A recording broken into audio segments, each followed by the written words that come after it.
Public visé. Comment utiliser ce manuel? Introduction. Le rôle et les responsabilités du chef de service de sécurité incendie. Cadre réglementaire du SSIAP 3. Évolution de la profession. Partie 1. Le feu et ses conséquences. Chapitre 1. Théorie du feu, le triangle du feu et ses composantes, les classes de feu, les modes de propagation, le développement d'un incendie, comportement au feu des matériaux et éléments de construction. Chapitre 2. Conséquences d'un incendie, effet thermique, effet du rayonnement, production et danger des fumées, analyse du risque, impact sur les structures et la stabilité des bâtiments. Partie 2. Réglementation incendie. Chapitre 3. Organisation générale de la réglementation, hiérarchie des textes réglementaires, code de la construction et de l'habitation, règlement de sécurité contre les risques d'incendie et de panique, code du travail, directives européennes et normes, ISO. Chapitre 4. Classement des bâtiments, établissements recevant du public, ERP, immeubles de grande hauteur, IGH, habitations et autres bâtiments, établissements classés pour la protection de l'environnement, ICPE, chapitre 5, dispositions constructives, principes fondamentaux de la sécurité, résistance et réaction au feu, isolement et compartimentage, dégagement et évacuation, désenfumage, éclairage de sécurité, moyens de secours, partie 3, gestion des risques, chapitre 6, analyse des risques, méthode d'identification des risques, évaluation des risques, gravité, probabilité, cartographie des risques, document unique, estimation du coût des risques, étude de cas, chapitre 7, réalisation des travaux de sécurité, suivi des obligations de contrôle et d'entretien, projet de travaux et dossiers techniques, mesures de prévention pendant les travaux, réception des travaux et mise en service, documents administratifs, partie 4, gestion du service de sécurité. Chapitre 8. Organisation du service, rôle du chef de service, recrutement et formation du personnel, planification et gestion des équipes, élaboration des consignes, gestion des moyens budgétaires. Chapitre 9. Management de l'équipe de sécurité, technique de management, organisation de réunions, gestion des conflits, évaluation du personnel, formation continue. Chapitre 10. Budget du service sécurité, principe de comptabilité, élaboration du budget prévisionnel, suivi des dépenses, investissement en matière de sécurité, analyse coût-bénéfice. Partie 5. Conseil au chef d'établissement. Chapitre 11. Information de la hiérarchie, compte-rendu et rapport, veille réglementaire, retour d'expérience après sinistre, information sur les évolutions techniques, préparation des commissions de sécurité. Chapitre 12. Veille réglementaire et technologique, outils de veille réglementaire, évolution technique des équipements, benchmarking et bonnes pratiques, réseau professionnel. Partie 6. Correspondant des commissions de sécurité. Chapitre 13.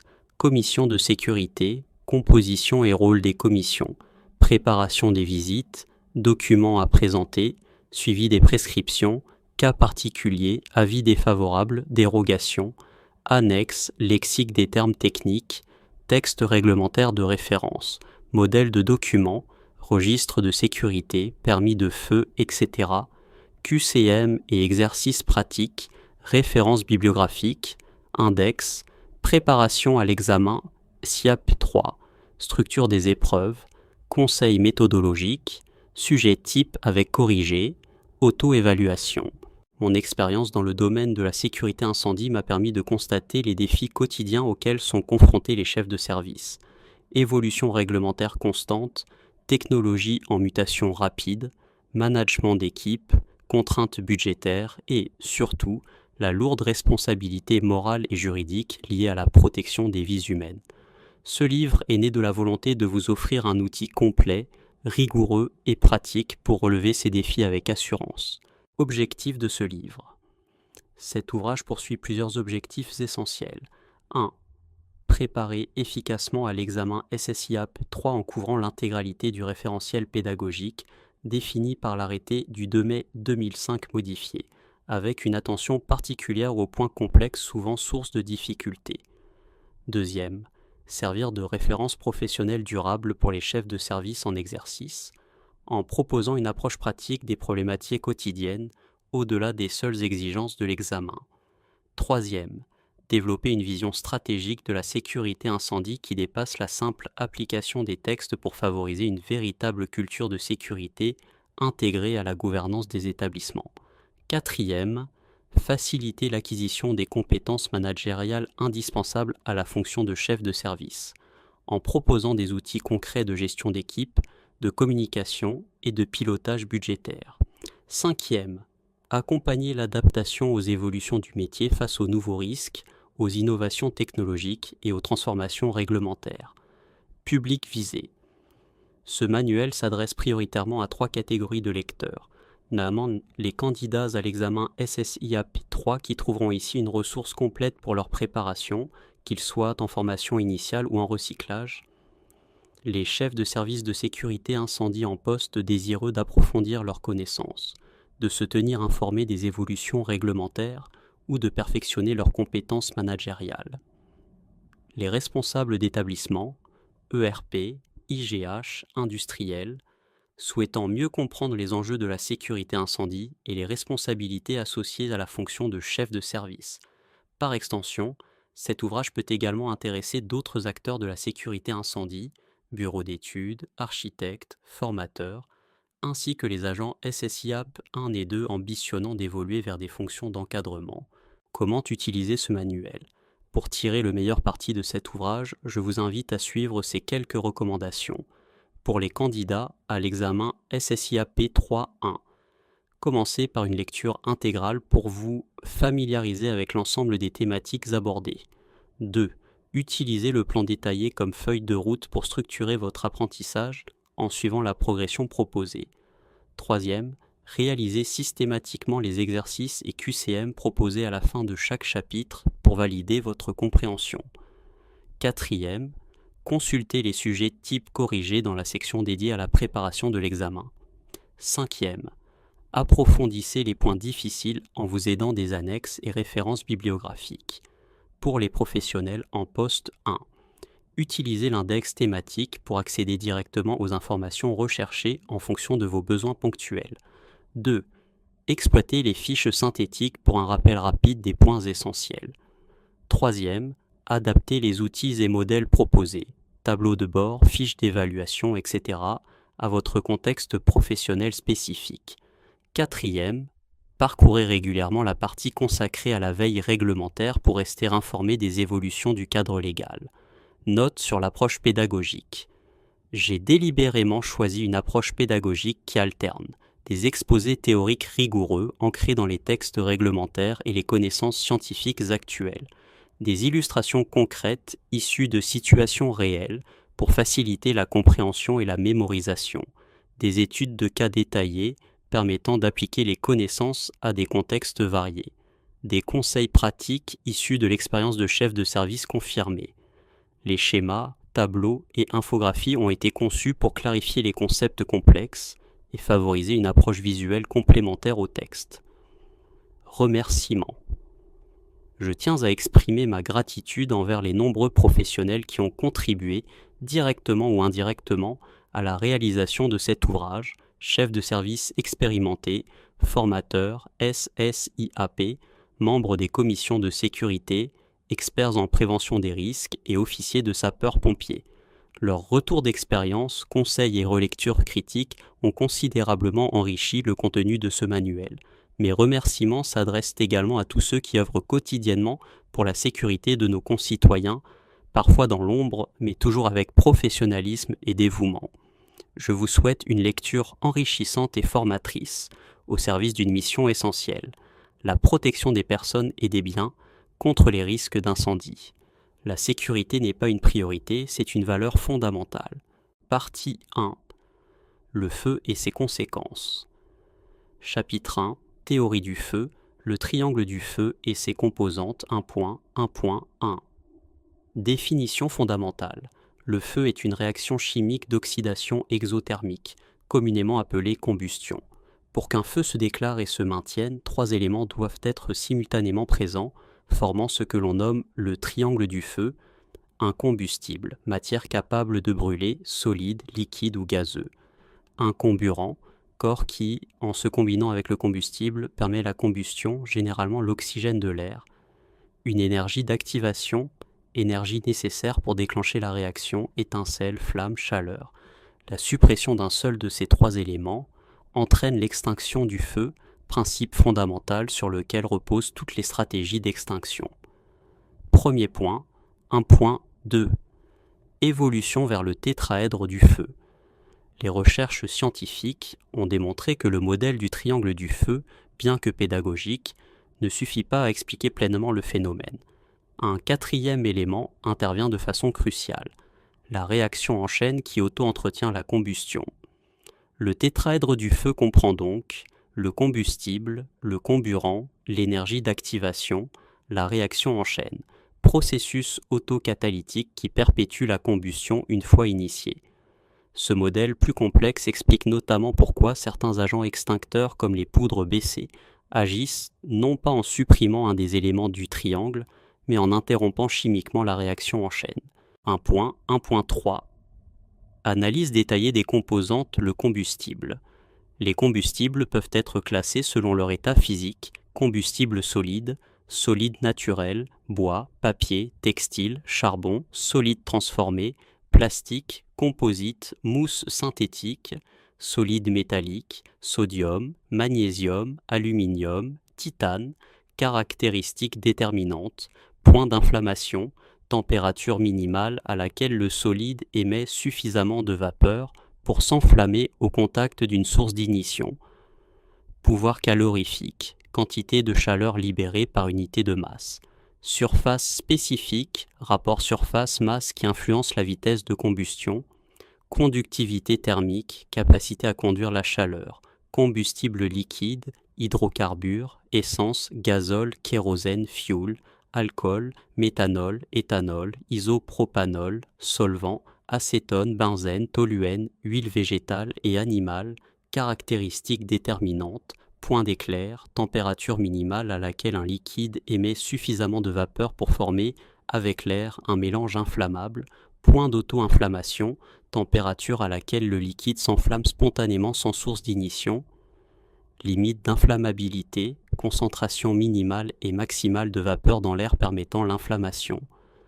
Densité de vapeur, comportement des vapeurs par rapport à l'air, combustible gazeux, gaz naturel, méthane, propane, butane, hydrogène, acétylène, gaz manufacturé, caractéristiques déterminantes, limite d'inflammabilité, LI et LSI, énergie minimale d'inflammation, densité par rapport à l'air, vitesse de propagation de la flamme. Le comburant, l'oxygène, O2, est le comburant le plus courant, présent à environ 21% dans l'air atmosphérique. D'autres comburants peuvent intervenir dans des contextes spécifiques. Oxygène pur, milieu hospitalier-industrie, ozone, O3, peroxyde d'hydrogène, H2O2, chlore, Cl2, peroxydes organiques, nitrates. La concentration en oxygène influence directement la combustion. En dessous de 15% d'O2, la combustion devient difficile. En dessous de 8% d'O2, extinction de la plupart des feux. Au-delà de 21% d'O2, combustion intensifiée et accélérée. Ce phénomène explique l'importance de la ventilation contrôlée dans les stratégies d'extinction et le risque accru dans les environnements suroxygénés. L'énergie d'activation, source potentielle d'énergie d'activation, source thermique, flamme nue, surface chaude, moteur, appareils électriques, frottement mécanique, rayonnement solaire concentré, réaction chimique, exothermique, sources électriques, court-circuit, décharges électrostatiques, arc électrique, foudre, échauffement par effet, joule source mécanique, étincelle de friction, compression adiabatique, impact et choc, l'énergie minimale d'inflammation, EMI, varie considérablement selon les combustibles. Hydrogène, 0,02 mJ, méthane, 0,3 mJ, vapeur d'essence, 0,8 mJ, poussière de farine, 50 à 100 mJ. La réaction en chaîne, la combustion, une fois initiée, génère des radicaux libres, atomes ou molécules instables avec des électrons non appariés, qui réagissent avec les molécules environnantes, libérant chaleur et nouveaux radicaux. Ce processus auto-entretenu peut être représenté schématiquement. 1. Initiation, RH+, énergie, R plus H, formation des premiers radicaux. 2. Propagation, R plus O2, RO2 réaction avec l'oxygène. 3. Ramification, RO2COC plus RH, RO2H plus R, création de nouveaux radicaux. 4. Terminaison, R plus R, RR, recombinaison des radicaux. Les inhibiteurs de flamme agissent précisément sur cette étape en captant les radicaux libres, interrompant ainsi la réaction en chaîne. Les classes de feu, la norme européenne, EN2, 1992, amendée en 1919, définit 5 classes de feu selon la nature du combustible impliqué. Cette classification est fondamentale pour le choix des agents extincteurs adaptés. 1.2. Classe A. Feu de matériaux solides. Caractéristiques, combustible solide formant des braises, combustion généralement en profondeur, production de fumée plus ou moins dense, formation de braises incandescentes. Exemple, bois et dérivés, mobilier, charpente, papier, carton, textile naturel, coton, lin, laine, certaines matières plastiques, paille, foin, végétaux, agents extincteurs appropriés, eau sous toutes ses formes, eau avec additifs, poudre polyvalente, ABC, mousse, mécanisme d'extinction privilégié, refroidissement, étouffement dans certains cas. 1.2.2, classe B, feu de liquide ou de solide liquéfiable. Caractéristiques, combustion en surface uniquement, formation rapide de flamme, propagation potentiellement très rapide, risque d'écoulement du combustible enflammé. Exemple, hydrocarbures, essence, gazole, fuel, solvant, acétone, alcool, peinture, vernis, cire, paraffine, graisses et huiles, certaines matières plastiques thermofusibles, agents extincteurs appropriés. Poudre BC ou ABC, mousse, dioxyde de carbone, CO2, agents extincteurs à base d'eau avec additifs spécifiques, mécanisme d'extinction privilégié, étouffement, inhibition de la réaction en chaîne 1.2.3, classe C, feu de gaz, caractéristiques, combustion très vive et intense, risque d'explosion, bleuve, UVCE, difficulté d'extinction tant que l'alimentation en gaz n'est pas coupée. Production de flammes de souvent invisibles, hydrogène, exemple, méthane, gaz naturel, propane, butane, GPL, acétylène, hydrogène, gaz manufacturé, agent extincteur approprié, poudre BC ou ABC, inhibiteur spécifique, mécanisme d'extinction privilégié, coupure de l'alimentation en gaz, action prioritaire, inhibition de la réaction en chaîne, 1.2.4. Classe D, feu de métaux, caractéristiques, températures extrêmement élevées, jusqu'à 3000 degrés Celsius, risque de réaction violente avec l'eau, production de flammes très brillantes, risque de projection incandescente, exemple, sodium, potassium, magnésium, aluminium, titane, zirconium, lithium, uranium, agents extincteurs appropriés, poudre spéciale pour feu de métaux, type D, sable sec, chlorure de sodium, mécanisme d'extinction privilégié, étouffement, absorption de la chaleur. Premier point, 2.5. Classe F. Feu lié aux auxiliaires de cuisson. Caractéristiques, températures élevées, auto-inflammation possible, risque de reprise après extinction apparente, réaction violente possible avec l'eau, exemple, huiles et graisses végétales ou animales, bain de friture, équipement de cuisson, agent extincteur approprié, agent spécifique, classe F, extincteur à base d'acétate de potassium, couvertures anti-feu spéciales, mécanisme d'extinction privilégié, saponification des graisses, étouffement, 1.2.6. Cas particulier, feu d'origine électrique. Bien que ne constituant pas une classe spécifique, les feux impliquant des installations électriques sous tension nécessitent des précautions particulières. Agents extincteurs, non conducteurs, CO2, poudre, coupure préalable de l'alimentation électrique lorsque possible, distance de sécurité adaptée à la tension. Feu de batterie lithium-ion, problématique émergente liée au développement des véhicules électriques et du stockage d'énergie. Phénomène d'emballement thermique, réactions auto-entretenues difficiles à maîtriser. Nécessité de grandes quantités d'eau pour le refroidissement, risque de reprise du feu plusieurs heures après l'extinction apparente.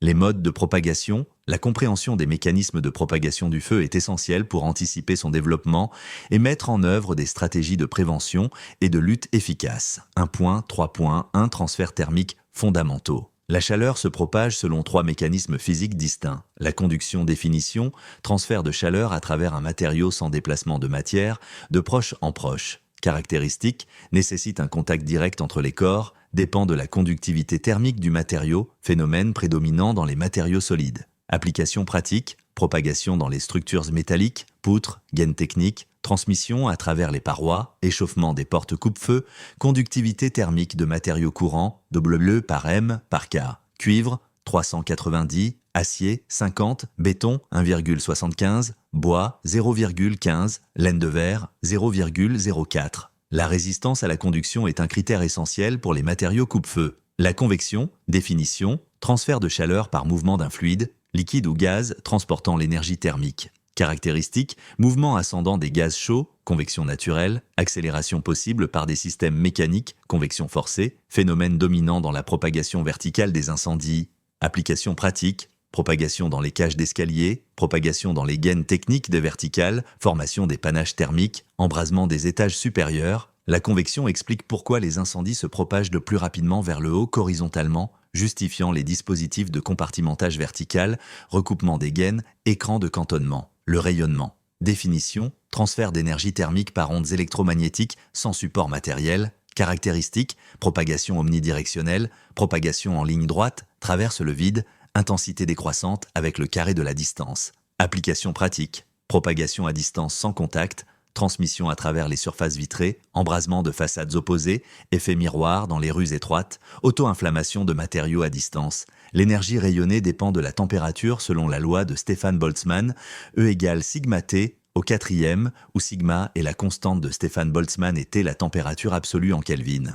Cette relation explique pourquoi l'intensité du rayonnement augmente très rapidement avec la température. 1.3. Deux phénomènes spécifiques de propagation. Au-delà des modes fondamentaux de transfert thermique, certains phénomènes spécifiques peuvent accélérer dramatiquement la propagation d'un incendie. Projection de particules incandescentes, brandons et escarbilles projetés par le vent, risque majeur en cas d'incendie extérieur ou de forêt, distance de propagation potentielle, plusieurs centaines de mètres, facteurs aggravants, vent fort, matériaux légers, forte dénivelée, transport de gaz imbrûlé, déplacement de gaz combustible non encore enflammé, accumulation dans des espaces confinés, risque d'inflammation soudaine à distance du foyer initial, propagation possible dans les réseaux de ventilation, coulée de liquides enflammés, propagation par écoulement gravitaire, risque particulier dans les établissements industriels, nécessité de dispositifs de rétention, extension potentielle sur de grandes surfaces, effet de cheminée, accélération de la convection dans les espaces verticaux confinés, tirage thermique augmentant avec la hauteur et le différentiel de température, vitesse d'écoulement potentiellement très élevée, jusqu'à 10 mètres par seconde, risque majeur dans les IGH et les atriums 1.3.3, propagation en fonction de la con.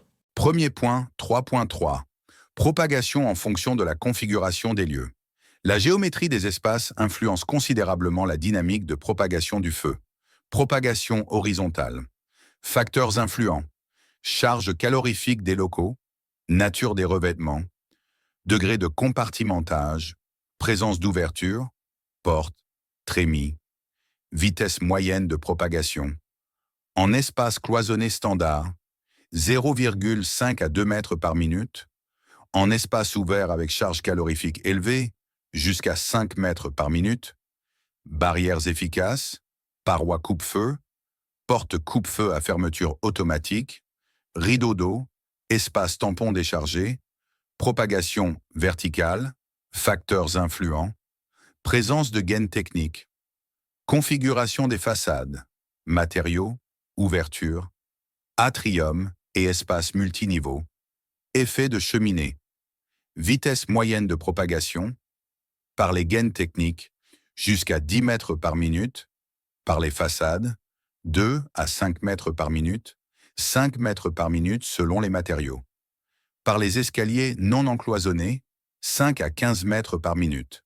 Barrières efficaces. Recoupement des gaines techniques.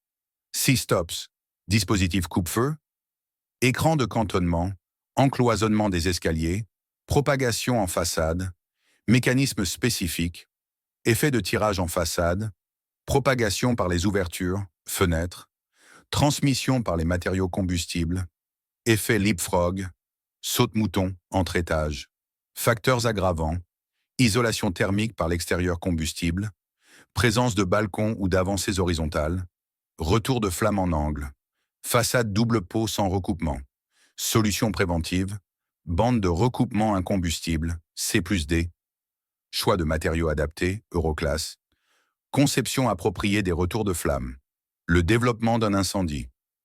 L'évolution temporelle d'un incendie suit généralement un schéma caractéristique, dont la compréhension permet d'anticiper les phases critiques et d'adapter les stratégies d'intervention. 1.4.1. Les phases classiques de développement. Phase d'éclosion ou d'ignition. Caractéristiques. Déclenchement de la combustion. Foyer localisé et de faible dimension. Température ambiante peu élevée. Production limitée de fumée. Durée typique, quelques secondes à quelques minutes. Conditions d'extinction. Extinction facile avec moyens limités. Intervention possible par les occupants. Cette phase initiale est cruciale en termes de prévention. La détection précoce et l'intervention immédiate peuvent empêcher le développement de l'incendie. Phase de croissance. Caractéristiques. Extension progressive du foyer initial. Augmentation de la température ambiante. Production croissante de fumée et de gaz toxiques. Apparition de foyers secondaires. Durée typique, 5 à 22 minutes selon la configuration et la charge calorifique. Évolution thermique. Température au plafond, 100 à 400 degrés. Celsius. Température au sol, température ambiante à 100 degrés. Celsius. Conditions d'intervention. Intervention possible avec des moyens classiques. Nécessité d'équipement de protection. Température supportable pour les intervenants. Phase de développement complet ou d'embrasement généralisé. Caractéristiques. Embrasement de l'ensemble du volume. Température très élevée, 600 à 1200 degrés Celsius. Rayonnement thermique intense, production massive de fumée. Phénomène potentiel. Flashover embrasement généralisé éclair. Backdraft, explosion de fumée. Rollover, roulis de flammes au plafond. Conditions d'intervention. Impossibilité d'approche directe sans moyens puissants. Nécessité de techniques d'attaque indirecte. Protection des zones adjacentes. Limitation d'extension. Phase de décroissance. Caractéristiques. Diminution progressive de l'intensité. Consommation des combustibles disponibles. Persistance de foyers résiduels. Températures encore élevées, mais en baisse. Durée, variable selon la charge calorifique restante. Conditions d'intervention. Déblai et surveillance. Recherche des foyers résiduels. Ventilation et extraction des fumées. 1.42. Phénomène thermique particulier. Certains phénomènes spécifiques peuvent modifier brutalement la dynamique d'un incendie et présenter des dangers extrêmes pour les intervenants. Le flashover, embrasement généralisé éclair. Définition. Transition rapide d'un feu localisé à un embrasement de l'ensemble des matériaux combustibles présents dans un volume. Mécanisme 1. Accumulation de gaz de pyrolyse au plafond 2. Rayonnement thermique intense vers le sol 3. Élévation de la température de l'ensemble des matériaux combustibles 4. Auto-inflammation simultanée de l'ensemble, signe précurseur. Fumée dense et turbulente. Flamme léchant le plafond, rollover. Craquement et sifflement. Chaleur intense ressentie même à distance. Conditions favorisantes. Volume fermé ou semi-fermé. Matériaux à fort potentiel calorifique. Apport d'air suffisant mais limité. Accumulation de chaleur, plafond bas, isolation. Température caractéristique. Température de déclenchement, environ 500 à 600 degrés Celsius au plafond. Température après flashover, 900 à 1100 degrés Celsius dans l'ensemble du volume. Prévention pour les intervenants. Reconnaissance des signes précurseurs. Technique d'attaque appropriée. Pulsing penciling. Position basse. Chemin de repli identifié. Le backdraft. Explosion de fumée. Définition. Inflammation explosive soudaine des gaz de combustion accumulés dans un volume confiné, déclenchée par un apport brutal d'air frais. Mécanisme 1. Feu sous-ventilé dans un espace confiné 2.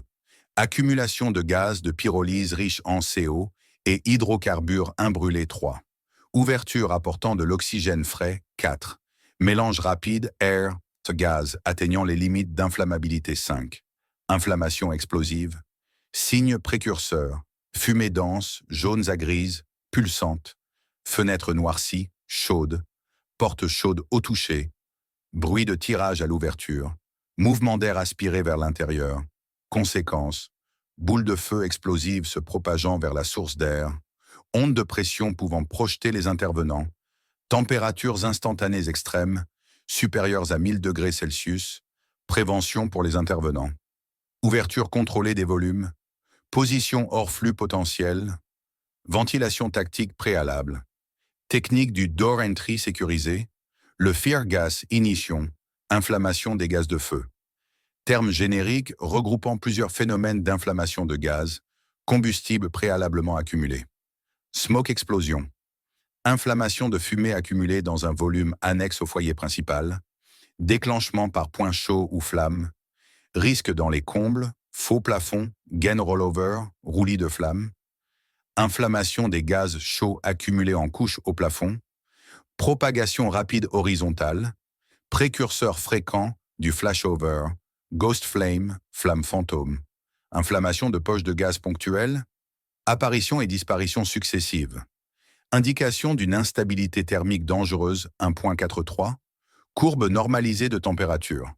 Pour évaluer la résistance au feu des éléments de construction, différentes courbes normalisées ont été établies, modélisant l'évolution de la température en fonction du temps lors d'un incendie.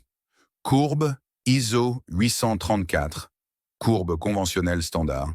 Formule T égale à 345 log 10, 8T plus 1, plus 20, où T est la température en degrés Celsius et T le temps en minutes.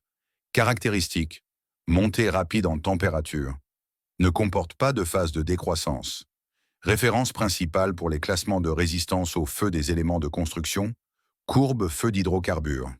Formule T 1080 fois 1 moins 0,325 E 0.167 T 0,675 E 0.25 T plus 20. Caractéristique, montée beaucoup plus rapide en température, température maximale plus élevée, 1100 degrés Celsius environ. Utilisée pour des risques spécifiques, tunnels, industrie pétrolière, courbe feu extérieur, caractéristique, température maximale plus faible, environ 680 degrés Celsius. Utilisée pour les éléments de façade, courbe RWS, Rijkswaterstaat, Pays-Bas, caractéristique, température très élevée, jusqu'à 1350 degrés Celsius. Comporte une phase de décroissance. Développée spécifiquement pour les tunnels routiers, ces courbes normalisées sont utilisées dans le cadre des tests de résistance au feu, mais ne représentent qu'imparfaitement la réalité des incendies, qui dépend de nombreux facteurs spécifiques à chaque situation. Comportement au feu des matériaux et éléments de construction. La connaissance du comportement au feu des matériaux et éléments de construction est fondamentale pour comprendre la dynamique d'un incendie et pour mettre en œuvre des stratégies de prévention efficaces. 1.5. Un principe et terminologie, distinction fondamentale, réaction et résistance au feu. Réaction au feu caractérise le comportement d'un matériau comme aliment du feu, propriété intrinsèque du matériau, évalué par des tests spécifiques, SBI, épiradiateur, etc. Classé selon les euroclasses, A1 à F, résistance au feu, caractérise la capacité d'un élément de construction à conserver ses fonctions malgré l'incendie, propriété d'un élément constructif dans son ensemble, évalué en temps, minutes, selon des critères spécifiques, classé selon les critères R, E, I, etc. Phénomène physico-chimique lors de la combustion. Pyrolyse, décomposition chimique sous l'effet de la chaleur, production de gaz combustible, phénomène endothermique précédant la combustion, ignition, déclenchement de la combustion, peut être piloté, présence d'une flamme, ou spontanée, auto-inflammation, propagation de flamme, vitesse de propagation du front de flamme, dépend du matériau et de sa disposition, critères importants pour les revêtements, production de fumée, opacité, obstacle à l'évacuation et à l'intervention, toxicité, principal facteur de mortalité, corrosivité, dommages aux équipements. Chapitre 2. Conséquences d'un incendie 1. Effet thermique 1.1. Transfert de chaleur. Les effets thermiques d'un incendie se manifestent par 3 modes de transfert de chaleur. Conduction, transmission de chaleur par contact direct entre les corps solides. Les matériaux conducteurs comme les métaux favorisent ce phénomène, tandis que les isolants le limitent. En cas d'incendie, la conduction peut propager l'énergie thermique à travers les murs, planchers et éléments structurels. Convection. Transfert de chaleur par le mouvement des fluides, gaz et liquides. Lors d'un incendie, les gaz chauds s'élèvent, créant des mouvements ascendants qui peuvent propager rapidement la chaleur vers les étages supérieurs, les cages d'escalier ou les conduits de ventilation.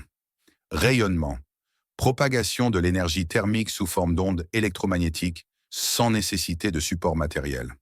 Le rayonnement peut traverser le vide et l'air, permettant aux flammes d'un incendie de chauffer des objets à distance, favorisant ainsi l'inflammation de matériaux qui ne sont pas en contact direct avec le foyer initial. 1.2. Impact sur les personnes. Les effets thermiques sur le corps humain varient selon la température et la durée d'exposition. Brûlure superficielle, un premier degré. Rougeur et douleur apparaissent dès 45 à 50 degrés Celsius. Brûlure du derme, deuxième degré. Cloques et lésions plus profondes surviennent à partir de 55 à 60 degrés. Celsius profonde, troisième degré. Destruction complète des tissus apparaissent au-delà de 65 degrés Celsius. Une exposition à l'air chaud au-dessus de 150 degrés Celsius, même pendant quelques minutes, peut être fatale en causant des brûlures des voies respiratoires. Le tableau ci-dessous illustre la relation entre température, temps d'exposition et sévérité des dommages. Température de l'air. Temps avant effet grave, 125 degrés, Celsius 23 minutes. 140 degrés, Celsius 5 minutes. 150 degrés, Celsius 2 à 3 minutes. 160 degrés, Celsius 1 minute supérieur à 180 degrés. Quelques secondes, 1.3, phase thermique d'un incendie. Un incendie se développe généralement en 4 phases distinctes, caractérisées par différents régimes thermiques. 1. Phase d'éclosion. Augmentation progressive de la température autour du foyer initial, avec un rayonnement thermique encore limité. Deuxième phase de croissance. Élévation rapide de la température, multiplication des foyers secondaires par rayonnement. La température peut atteindre 400 à 600 degrés Celsius. La température s'élève rapidement à 600 à 800 degrés Celsius avec un rayonnement thermique intense. Quatrième phase de plein développement. Stabilisation à haute température, 800 à 1200 degrés Celsius, tant que le combustible et l'oxygène sont disponibles. 2. Effet du rayonnement. 2.1. Principe physique du rayonnement thermique. Le rayonnement thermique émis par un incendie est une forme d'énergie qui se propage par ondes électromagnétiques, principalement dans l'infrarouge. Son intensité est mesurée en kilowatts par mètre carré, kW par mètre carré, et dépend de la température de la source, flamme, gaz chaud, la surface émettrice, la distance à la source, l'intensité diminue avec le carré de la distance. Les propriétés des matériaux exposés, absorption, réflexion. 2.2. Effet du rayonnement sur les personnes. L'exposition au rayonnement thermique peut causer des dommages variables selon l'intensité et la durée. Flux thermique, kilowatts par mètre carré. Effet sur l'être humain, 1 à 1,5, supportable pendant une longue durée. 2 à 3. Douleur après. 1 minute d'exposition. 5 brûlures au second degré après 1 minute. 8 brûlures graves en quelques secondes. 10. Létalité probable. Les équipements de protection individuelle des pompiers sont conçus pour résister temporairement à des flux de 5 à 7 kW par mètre carré. 2,3. Propagation du feu par rayonnement. Le rayonnement joue un rôle crucial dans la propagation d'un incendie. Propagation horizontale. Le rayonnement peut enflammer des matériaux combustibles à plusieurs mètres du foyer initial, créant ainsi de nouveaux foyers. Propagation verticale. Particulièrement efficace pour propager le feu aux étages supérieurs à travers les fenêtres et ouvertures. Les flammes sortant par les fenêtres peuvent générer des flux thermiques supérieurs à 30 kW par mètre carré sur les façades. Phénomène de pyrolyse à distance. Le rayonnement peut chauffer des matériaux combustibles jusqu'à leur température de pyrolyse, les préparant ainsi à l'inflammation sans contact direct avec les flammes. 2,4. Protection contre le rayonnement. Les stratégies de protection incluent l'utilisation de matériaux réfléchissants ou isolants, l'installation d'écrans thermiques, le respect des distances de sécurité entre bâtiments, l'arrosage des surfaces exposées pour limiter le réchauffement. 2,4. protection contre le rayonnement. Les stratégies de protection incluent l'utilisation de matériaux réfléchissants ou isolants, l'installation d'écrans thermiques, le respect des distances de sécurité entre bâtiments, l'arrosage des surfaces exposées pour limiter le réchauffement 3. Production et danger des fumées 3.1. Composition des fumées d'incendie. Les fumées produites lors d'un incendie constituent un mélange complexe composé de gaz toxiques, monoxyde de carbone, CO, dioxyde de carbone, CO2, cyanure d'hydrogène, HCN, acide chlorhydrique, HCl, oxyde d'azote, NOx, etc. Particules solides, suie, cendres, particules fines, gouttelettes liquides, condensats d'hydrocarbures, acides, vapeur d'eau. La composition exacte dépend des matériaux impliqués dans l'incendie. Les matériaux synthétiques modernes, plastiques, mousse, etc., produisent généralement des fumées plus denses et plus toxiques que les matériaux naturels. 3.2 Danger spécifique des fumées 3.2.1 Toxicité des gaz, monoxyde de carbone, CO, principal responsable des décès par inhalation de fumée. Il se fixe sur l'hémoglobine, 200 fois plus d'affinité que l'oxygène, provoquant une asphyxie cellulaire. Cyanure d'hydrogène, HCN, produit lors de la combustion de matériaux contenant de l'azote, polyuréthane, polyamide, etc., inhibe la respiration cellulaire.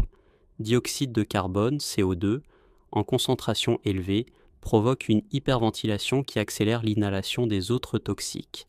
Acide chlorhydrique, HCl, issu de la combustion du PVC, irritant puissant pour les voies respiratoires. Les effets combinés de ces gaz peuvent être synergiques, c'est-à-dire plus graves que la simple addition de leurs effets individuels. 3.2.2 Opacité et visibilité réduite. La densité optique des fumées peut réduire considérablement la visibilité, compliquant l'évacuation et l'intervention des secours. Densité optique, visibilité, impact sur l'évacuation. Faible, 10 mètres, évacuation possible, moyenne 3 à 10 mètres, évacuation difficile. Élevé, 3 mètres, désorientation probable. Très élevé, 1 mètre, évacuation impossible sans guide. 3.2.3 Température des fumées. Les fumées peuvent atteindre des températures très élevées, 400 à 600 degrés Celsius, et causer des brûlures des voies respiratoires, une propagation rapide de l'incendie par convection, la formation d'une couche chaude sous plafond qui rayonne vers le bas. 3.3 Stratification et mouvement des fumées. Dans un espace clos, les fumées chaudes suivent un comportement prévisible. 1. Stratification verticale. Les fumées chaudes s'accumulent sous le plafond, formant une couche qui s'épaissit progressivement vers le bas. 2. Point de sortie. Les fumées cherchent naturellement les ouvertures en hauteur, fenêtres, trappes, cages d'escalier. Troisième phénomène de backdraft. Dans un espace confiné où l'oxygène est limité, les fumées riches en gaz inflammables peuvent s'accumuler. L'introduction soudaine d'air frais, ouverture d'une porte, peut provoquer une explosion de fumée. 3.4 Contrôle et évacuation des fumées. Les stratégies de gestion des fumées comprennent désenfumage naturel, utilisation d'exutoires en toiture, d'ouvrants en façade, désenfumage mécanique, extraction forcée par ventilateur, compartimentage, utilisation de portes coupe-feu, écran de cantonnement, mise en surpression, protection des espaces critiques, escalier refuge. 4. Analyse du risque 4.1. Facteurs déterminant la gravité d'un incendie. L'évaluation du risque d'incendie repose sur l'analyse de plusieurs paramètres clés. Charge calorifique, quantité totale d'énergie thermique potentiellement libérable exprimée en mégajoules par mètre carré. Elle dépend de la nature et de la quantité des matériaux combustibles présents. Vitesse de propagation, influencée par la configuration des lieux, la disposition des combustibles, la présence de matériaux accélérateurs. Production de fumées et gaz toxiques, variable selon les matériaux impliqués, particulièrement élevée pour les matériaux synthétiques. Occupation humaine, nombre, densité et caractéristiques des occupants, mobilité, familiarité avec les lieux. Configuration du bâtiment, nombre d'étages, compartimentage, voies d'évacuation, accessibilité pour les secours. 4.2 Méthode d'évaluation du risque incendie. Plusieurs approches complémentaires permettent d'évaluer le risque incendie. Méthodes indicielles. Attribue des points à différents facteurs